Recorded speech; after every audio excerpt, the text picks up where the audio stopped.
Le Point Bourse vous est présenté par Bourse Direct.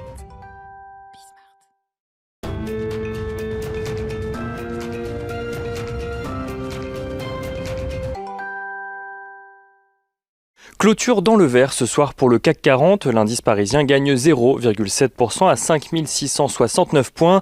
L'indice parisien profite des bons résultats de Saint-Gobain qui gagne un peu plus de 6% ce soir à la clôture. Mais l'indice parisien est également porté par le vent d'optimisme de la validation de l'élection de Joe Biden et du très court avantage des démocrates au Sénat.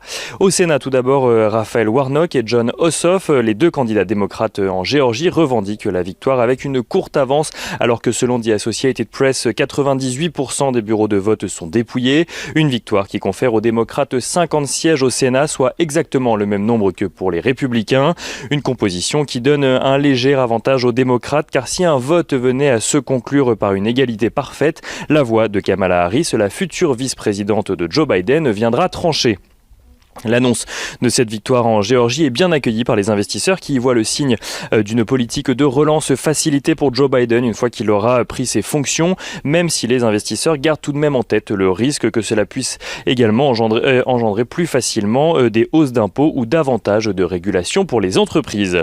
En ce qui concerne Joe Biden, il a de son côté vu son élection définitivement validée par le Congrès. Les parlementaires ont pu revenir dans la nuit tenir leur discussion au sein du Capitole alors que celui-ci avait été envahi quelques heures plus tôt par des soutiens de Donald Trump que l'ancien président des États-Unis, mais toujours en poste jusqu'au 20 janvier, avait réuni devant la Maison-Blanche pour contester encore une fois sa défaite. Face au chaos créé par cette irruption au sein du Capitole ayant conduit à de nombreux blessés et même à 4 morts, de nombreuses voix se sont élevées pour mettre en cause la responsabilité de Donald Trump. Donald Trump qui a tenté de calmer le jeu en assurant que la transition se ferait de manière ordonnée le 20 janvier prochain.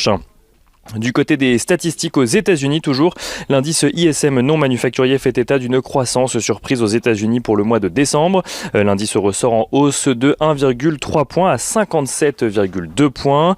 Les inscriptions hebdomadaires au chômage reculent très légèrement de leur côté à 787 000 contre 800 000 attendus.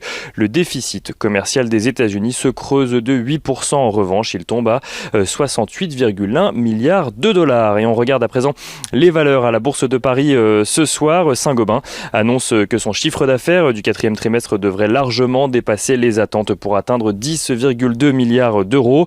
Une croissance interne de plus de 6% qui permet à la valeur de prendre la tête du CAC 40. L'entreprise fait également état d'un résultat d'exploitation attendu en progression de 20% par rapport à 2019 et d'une marge d'exploitation qui devrait elle aussi atteindre un niveau record. Saint-Gobain qui gagne à la clôture ce soir 6,20%.